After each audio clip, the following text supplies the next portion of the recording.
ಈಗ ಬೆಂಗಳೂರಲ್ಲಿ ನಾವು ವಾಯುಮಾಲಿನ್ಯ ಸಮಸ್ಯೆಗಳನ್ನು ನೋಡ್ತಾ ಇದ್ದೀವಿ. ಮೊದಲೇ ನಮ್ಮ ಲಂಗ್ಸ್ ವೀಕ್ ಇದೆ. ಇಂತಹ ಸಿಚುವೇಶನ್ಗಳಲ್ಲಿ ಬೆಂಗಳೂರಿನಲ್ಲಿ ಈ ತರದ ಸೌದೆಯ ಇಂದ ಬರುವಂತ ಹೊಗೆ ಜನಸಾಮಾನ್ಯರಿಗೆ, ಅಲ್ಲೇ ಕುಕ್ ಮಾಡುವಂತಹ ಸಿಬ್ಬಂದಿಗಳಿಗೆ ಏನ್ ಪ್ರಿಕಾಷನ್ಸ್ ಅವಶ್ಯಕತೆ ಇದೆ ಮತ್ತು ಎಷ್ಟು ಅವರ ಆರೋಗ್ಯಕ್ಕೆ ಹಾನಿಕಾರ ಅಂತೀರಿ? ಅದೇ 1 ವಾರ 2 ವಾರ ಅಥವಾ ತಿಂಗಳುಗಳ ಮಟ್ಟಿಗೆ ಆದ್ರೆ ಅದೇನ್ ತೊಂದರೆ ಆಗಲ್ಲ ಅಂತ ನಾನು ಭಾವಿಸ್ತೇನೆ. ಸೊ ಅದೇ ನೀವೇನಂದ್ರೆ ಕ್ಯಾನ್ಸರ್ ಎಲ್ಲ ಬರ್ಲಿಕ್ಕೆ ತುಂಬಾ ವರ್ಷಗಳೇ ಬೇಕಾಗ್ತದೆ. ಬಟ್ ಏನಂದ್ರೆ ಆಲ್ರೆಡಿ ಇವಾಗ ಮುಂಚೆ ಸ್ಮೋಕಿಂಗ್ ಮಾಡ್ತಿದ್ದಾರೆ, ಆಲ್ರೆಡಿ ನೋನ್ ಸ್ಮೋಕರ್, ಅವರು ಹೊಗೆಗೆ ಇದು ಮಾಡಿದ್ರೆ ಅವರಲ್ಲಿ ಇರ್ತಕ್ಕಂಥ ಶ್ವಾಸಕೋಶದ ಇನ್ಫೆಕ್ಷನ್ಸ್, ಆಮೇಲೆ ರೆಸ್ಪಿರೇಟರಿಗೆ ಸಂಬಂಧಪಟ್ಟ ಡಿಸೀಸ್ಗಳು ಹೆಚ್ಚಿಗೆ ಆಗ್ಬೋದು. ಮುಂಚೆನೆ ಯಾರು ಆಸ್ಥಮೆಟಿಕ್ ಇದ್ದಾರೆ, ಅವ್ರಿಗೆ ಶ್ವಾಸಕೋಶದ ತೊಂದರೆ ಇದೆ, ಅವ್ರಿಗೆ ಇವು ಈ ಶಾರ್ಟ್ ಪೀರಿಯಡ್ ನಲ್ಲಿ ಎಕ್ಸಾಜರೇಟ್ ಆಗ್ಬೋದು. ಸೊ ಅಂತ ವ್ಯಕ್ತಿಗಳು ಇದರಿಂದ ಪ್ರಿಕಾಷನ್ ತಗೊಳ್ಳೋದು ಬಹಳ ಮುಖ್ಯ ಆಗ್ತದೆ. ಸೊ ಬೇರೆ ಆರೋಗ್ಯಯುತ ವ್ಯಕ್ತಿಗಳು ಕೂಡ ಪ್ರಿಕಾಷನ್ ತಗೋಬೇಕಾಗುತ್ತೆ. ಶಾರ್ಟ್ ಪೀರಿಯಡ್ ನಲ್ಲಿ ಅವ್ರಿಗೆ ಆಗ್ತಕ್ಕಂಥ ಪರಿಣಾಮಗಳು ತುಂಬಾ ಕಡಿಮೆ ಅಂತ ನಾನು ಹೇಳ್ತೇನೆ. ಈಗ ಲಾಂಗ್ ಟರ್ಮ್ ಅಲ್ಲಿ ನೋಡಿದಾಗ ಲಂಗ್ಸ್ ಕ್ಯಾನ್ಸರ್ಸ್ ಬೇರೆ ಬೇರೆ ಸಮಸ್ಯೆಗಳು ನೋಡ್ತೀವಿ ಅಂತ. ಶಾರ್ಟ್ ಟರ್ಮ್ ಅಲ್ಲಿ ಏನ್ ಸಮಸ್ಯೆಗಳಾಗಬಹುದು? ಈಗ ನಾವು ಇಂತಹ ಒಂದು ಪರಿಸ್ಥಿತಿ ಬಂದಿದೆ ಅಂದ ತಕ್ಷಣ ಸೌದೆ ಒಲೆ ಹಚ್ಚಿ ಅಡಿಗೆ ಮಾಡೋಕೆ ಶುರು ಮಾಡ್ಬಿಡ್ತೀವಿ. ಇಂಥ ಶಾರ್ಟ್ ಟರ್ಮ್ ಅಲ್ಲಿ ಎದುರಾಗುವಂತ ಸಮಸ್ಯೆಗಳೇನು? ಸೊ ಶಾರ್ಟ್ ಟರ್ಮ್ ಎದುರಾಕಂತ ಸಮಸ್ಯೆಗಳು, ಒಂದು ನೀವು ರೆಸ್ಪಿರೇಟರಿ ಇನ್ಫೆಕ್ಷನ್ಗೆ ಪ್ರೋನ್ ಆಗ್ಬೋದು. ಇನ್ನೊಂದು ಇದೇನಂತಾರೆ ರೆಸ್ಪಿರೇಟರಿ ಸೆನ್ಸಿಟಿವಿಟಿ. ಈಗ ಏನಂದ್ರೆ ತುಂಬಾ ಅಲರ್ಜನ್ಸ್ ಅವಕ್ಕೆಲ್ಲ ಎಕ್ಸ್ಪೋಜರ್ ಆದ್ರೆ ನಿಮ್ಗೆ ಅಸ್ತಮಾ ತರದ ಒಂದು ಬ್ರಾಂಕೋಸ್ಪಾಸಮ್ ಬರ್ತಕ್ಕಂಥದ್ದು ಆ ತರ ಆಗ್ಬೋದು.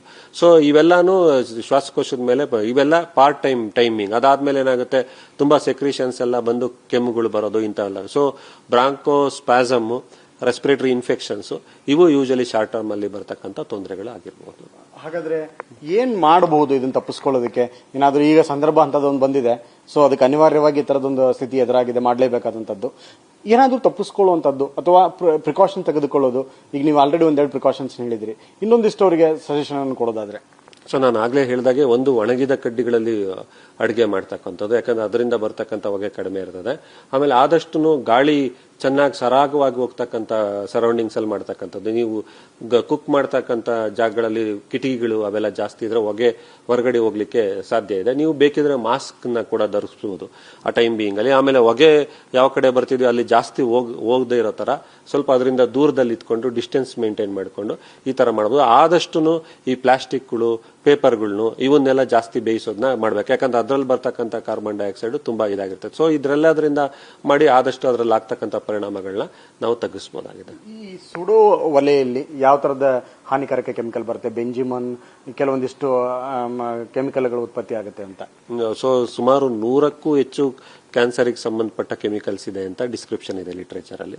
ಸೊ ಬೆನ್ಝೀನು, ಬೇರೆ ಬೇರೆ ಕೆಮಿಕಲ್ಸ್ ಬರ್ತದೆ. ಸೊ ಇವನ್ನ ನೀವು ಬಹಳಷ್ಟು ಜಾಸ್ತಿ ಎಕ್ಸ್ಪೋಜರ್ ತಗೊಂಡ್ರೆ ಅದು ಕ್ಯಾನ್ಸರ್ಗೆ ಆಗ್ತಕ್ಕಂಥ ಸಾಧ್ಯತೆ ಇದೆ ಅಂತ ಲಿಟ್ರೇಚರ್ ಅಲ್ಲಿ ಹೇಳ್ತದೆ.